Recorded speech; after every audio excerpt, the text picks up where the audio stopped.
Let me begin with the story. It's about 3 engineers and 3 finance guys who all work for the same company, and they are catching a country train on the way to a conference. They're going to a work conference together. Well, the finance guys, they all bought a ticket each, while the engineers only bought 1 ticket between the 3 of them. And the finance guys are saying, hey, how are you going to, all 3 of you, travel on only 1 ticket? And the engineers said, watch and you'll see. And so they boarded the train, and the finance guys all took their seats while the engineers all crammed into one of the bathrooms. And soon after the train pulled out, the conductor came through asking, tickets please. And he went up to the bathroom, knocked on the door and said, ticket please. And one of the engineers stuck his hand out, handed the conductor the ticket, and the conductor kept going. Well, the finance guys all agreed that this was a very smart way to save a bit of money. So on the way back from the conference, the finance guys only bought 1 ticket between the 3 of them. But they were surprised that the engineers didn't buy any ticket at all. And the finance guys are saying, hey, how are you going to travel with no ticket whatsoever? And the engineers said, watch and you'll see. And so they board the train, and all the finance guys cram into one bathroom, and all the engineers cram into the bathroom next to them. And as the train pulls out, one of the engineers pops out of his bathroom, goes up to the other one, knocks and says, ticket please. Now, I tell that story to illustrate the lengths some people will go to for money. And that's what we're talking about today, putting our hope in money. So, kicking off a month-long sermon series. Like I said, this is a sermon series across the month of May, and our topic for the month of May is hope. All right, so our church is joining hundreds of other Anglican churches across Australia in an outreach program that is titled Hope 2025. And the principle is simple. All humans need hope in life. Right? If we don't have something we're looking forward to, something we think can give us joy and satisfaction and meaning in life, then life is almost not worth living. And so whether we're conscious of it or not, we are all looking for hope. And so what we're going to be doing over the next 4 weeks is we're going to be looking at where different people look to find their hope. And what we're going to be asking is, do these things that we have a tendency to put our hope in, do they actually deliver on the joy, satisfaction, and meaning that they promise us? Or do they perhaps actually suck all the joy and meaning and satisfaction from our lives? So that's our goal for Hope 25. We're going to be looking at where real joy and satisfaction and meaning in life can be found. And we're kicking off this month-long investigation by looking at the topic of money. All right? So as we're going to see today, money is one of the main things, probably one of the top 3 things that people look to place their hope in life. And what I want to investigate with us today is what happens when a person puts their hope in money.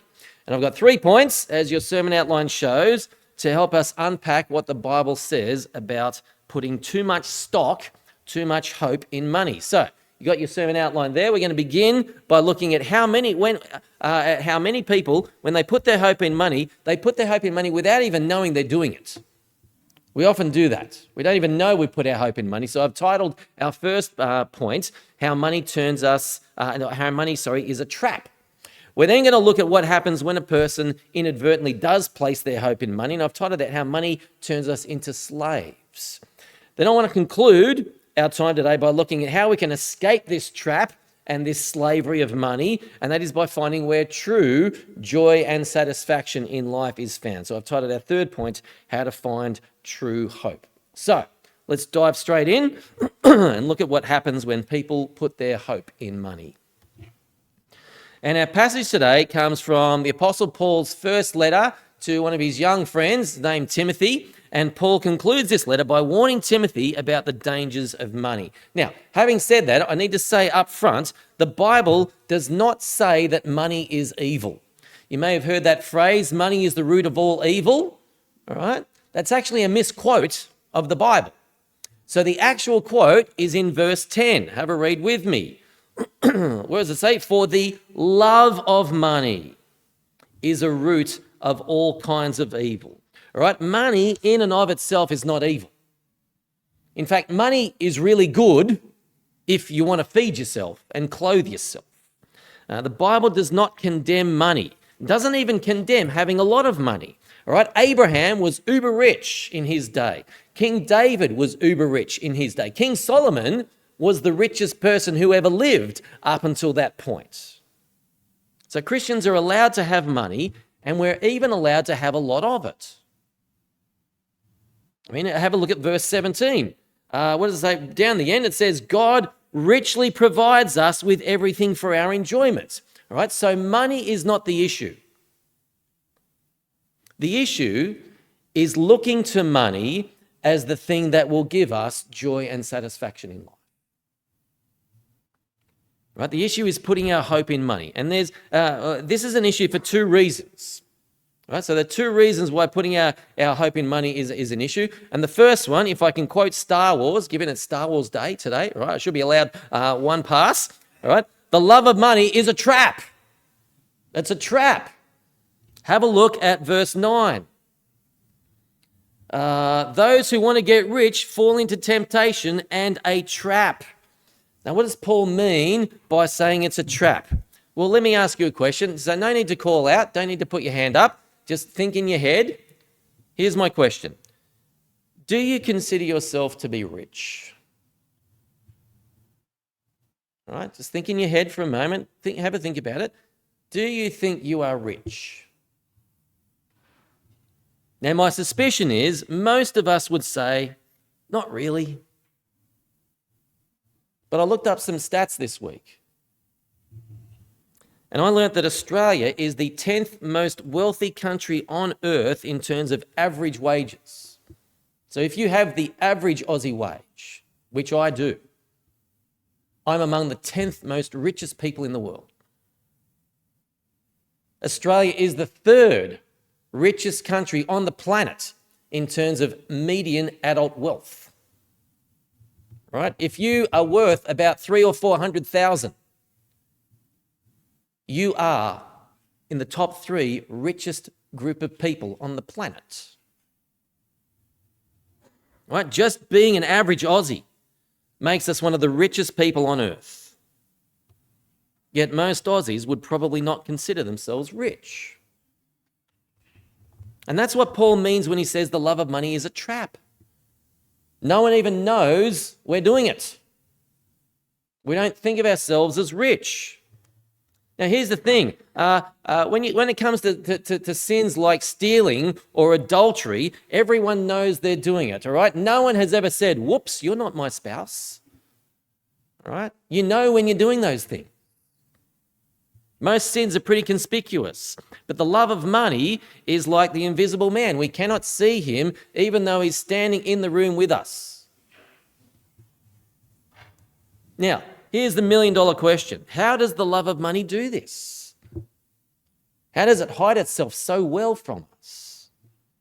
Right? How does putting hope in money hide itself from our eyes?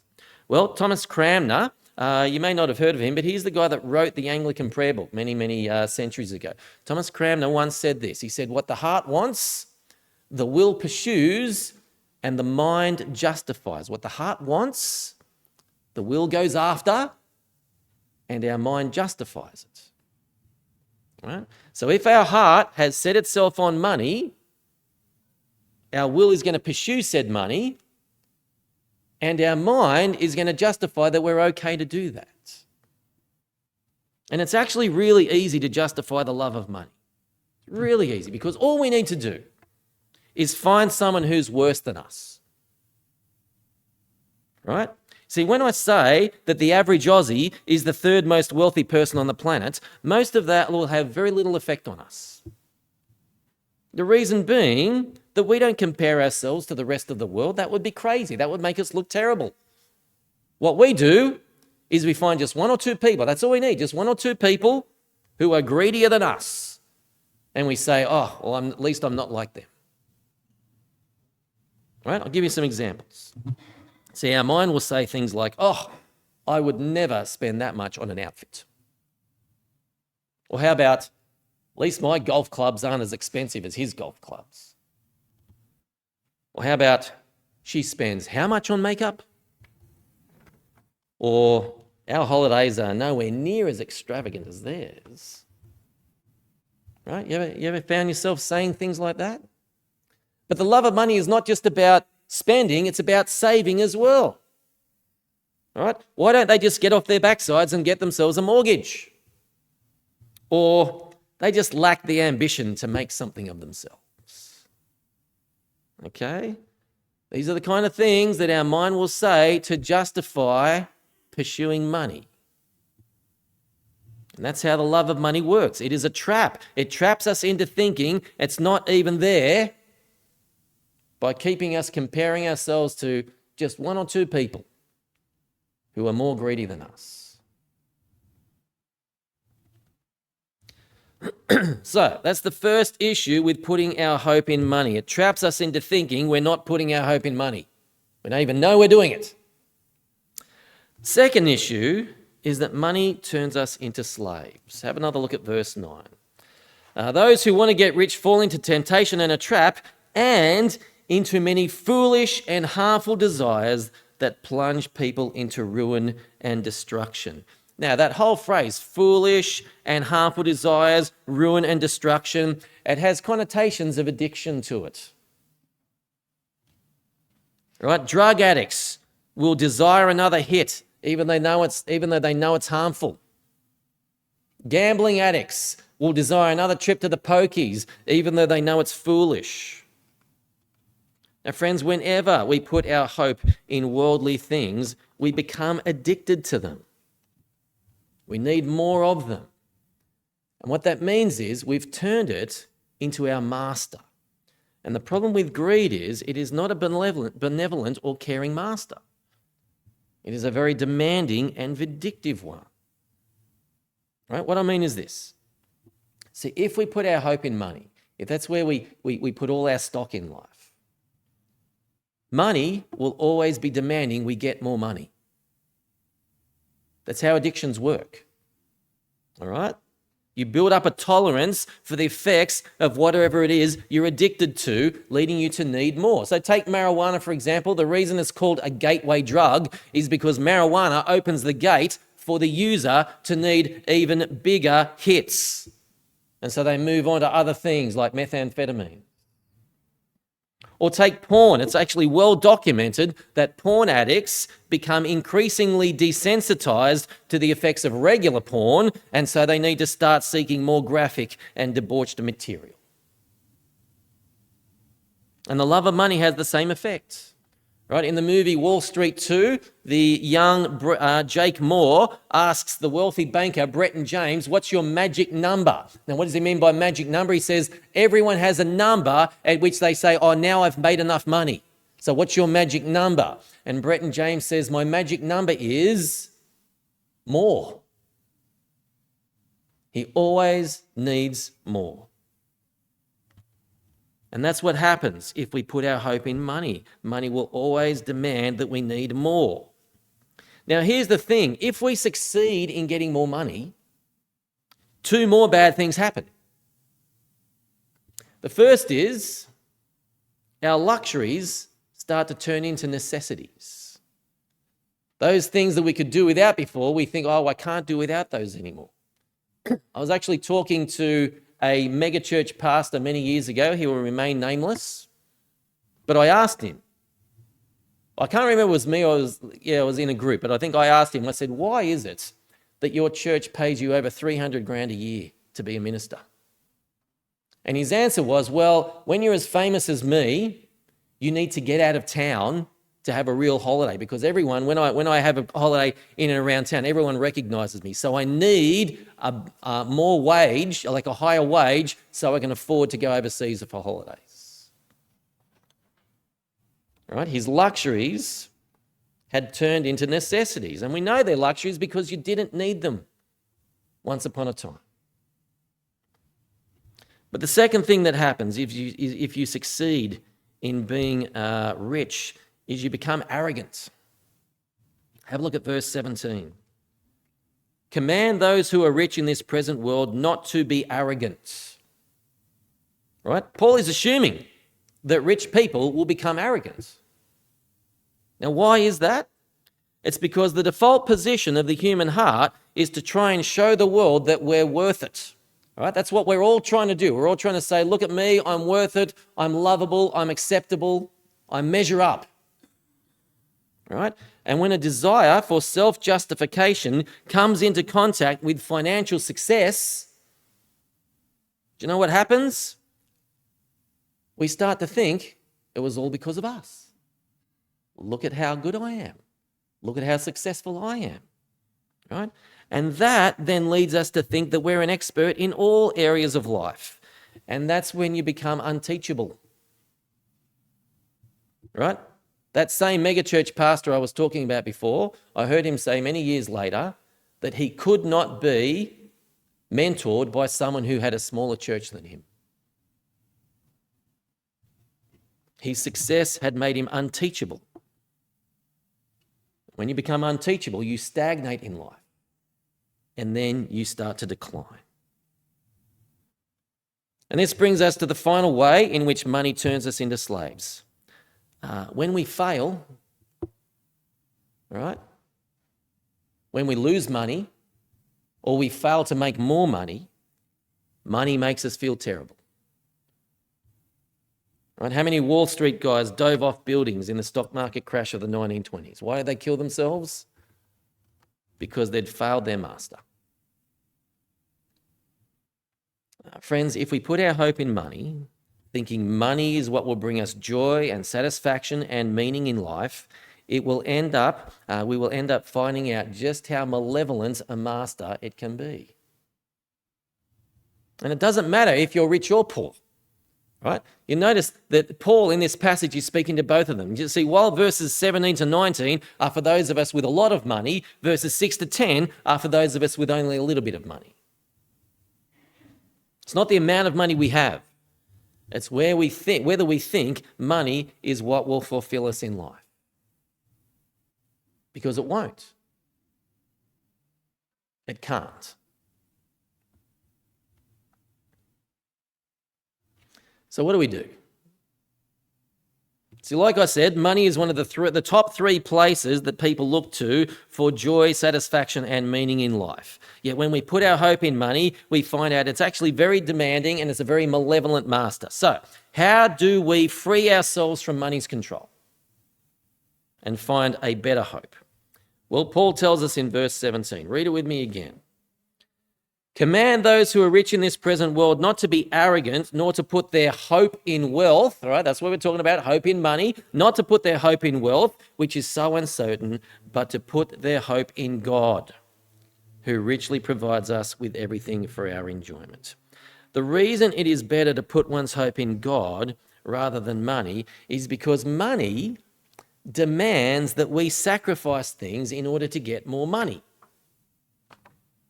All right, it demands we sacrifice our family.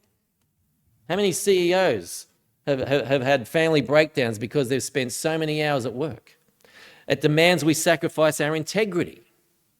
How many good Christians have actually ended up going to jail because, they just bent the rules or broke the rules because they needed more money? It demands we sacrifice our health. We don't have time to look after ourselves because we're too busy making more money. And it can even demand we sacrifice our financial security by taking some crazy gamble on the next money-making scheme. Right? When we put our hope in money, it demands that we sacrifice for it. When we put our hope in God, on the other hand, what we find is that God offers to sacrifice himself for us in Christ. Let me outline what Jesus sacrificed for his people. Jesus sacrificed the comfort of heaven and the security of heaven to come to earth.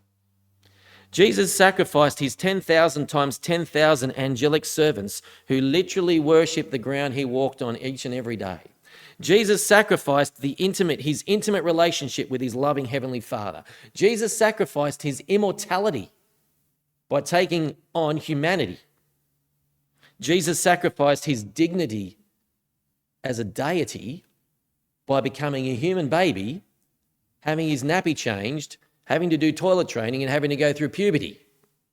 Jesus sacrificed his family, his countrymen, even his close friends, most of whom misunderstood, abandoned, and even betrayed him. Jesus sacrificed his life, being beaten, mocked, spat upon, stripped naked, and nailed to the cross. And if that wasn't enough, he took on the full wrath of God for the sins of humanity. Now weigh those up. Money that demands we sacrifice for it, or God that has offered to sacrifice for us. Now, if you still don't know which one of these two you'd prefer, all right, which one of these has more hope, let me put it this way. If we put our hope in money, we can never be happy in this life. Do you want to know why? You see, some people think money will make them like themselves more. If I get more money, I'll like myself more. I'll think I'm more successful. But it actually does the opposite. It actually leads to more self-doubt because, well, I still need more money, so I haven't made enough yet. Some think money will make other people like them more. If I'm rich and successful, other people will like me. But it actually ends up complicating relationships more. Right? Billionaires have very few friends because it is hard to know whether those people are only hanging around you because they want something from you. And still others think money will make them mean that there's less to worry about in life. You know, Forrest Gump said, well, there's one less thing I have to worry about. It's actually the opposite. Rich people actually worry more because they've got more to lose. Right? If we put our hope in money, we will never be happy in this life. But if we put our hope in God, who has already sacrificed everything for us, that is where we find true contentment. That's what this passage is talking about, finding contentment. And the reason being, if we have our hope in God, it doesn't actually matter what's happening with us financially, even physically, emotionally, relationally. Our hope is in something that cannot be taken from us. But even more than that, if God has already given his all for us, then he's not about to turn around and let us be destroyed in some other way. Right? What this means is any troubles that do come our way, whether it be financial or otherwise, have only come because God has allowed it to come. And he's only allowed it to come because he is bringing about his good purposes for us. So, final question. How can we know if we've actually found our true hope in life? How do we know we're no longer putting our hope in money that demands we sacrifice for it, but have put our hope in God who has sacrificed his all for us? Well, there are two things we need to do as we wrap up. Number one, we need to declare that God is our hope. All right, and the way we do that is by saying sorry to God for the things that we have done against him and living the way he wants us to live. Okay, to put one's hope in God means we have faith that his ways are best. Number two, we don't just need to declare that God is our hope. We need to live that way too. We need to live as though God is our hope and not money. And the only way to know that money is no longer controlling us is if we are being as generous as Jesus was with us. All right, have a look at verse 18. Here's the key for us. Command them to do good, to be rich in good deeds, and to be generous and willing to share. What Paul wants for Christians is for us to be generous and be willing to share. Now, the New Testament does not give us a hard and fast rule on what being generous looks like. For Old Testament believers, it was very clear. You give 10% of your income to God and you look after the poor on top of that. But no such command for Christians. So what do we conclude from this? Well, it's either that God is freeing up Christians to be less generous than our Old Testament counterparts or more generous. Now, given the coming of Jesus has shown us God is willing to sacrifice everything for us, surely Christians are not going to turn around and now claim to be less generous, that we can be less generous than our Old Testament counterparts. All right, friends, surely the coming of Jesus means that 10% is simply a starting point for Christian generosity. What this means is, if Christians are finding it difficult, are not willing to give at least 10% of their income to the church, then perhaps money still has a hold on your heart. Friends, the way to know we've put our hope in that which is willing to sacrifice for us, rather than that which demands we sacrifice for it, is if we are free to show the kind of generosity Jesus has shown us. So may we declare that our hope is in God, and may we live as though our hope is in God, by doing what Paul said: do good, be rich, and be generous and willing to share.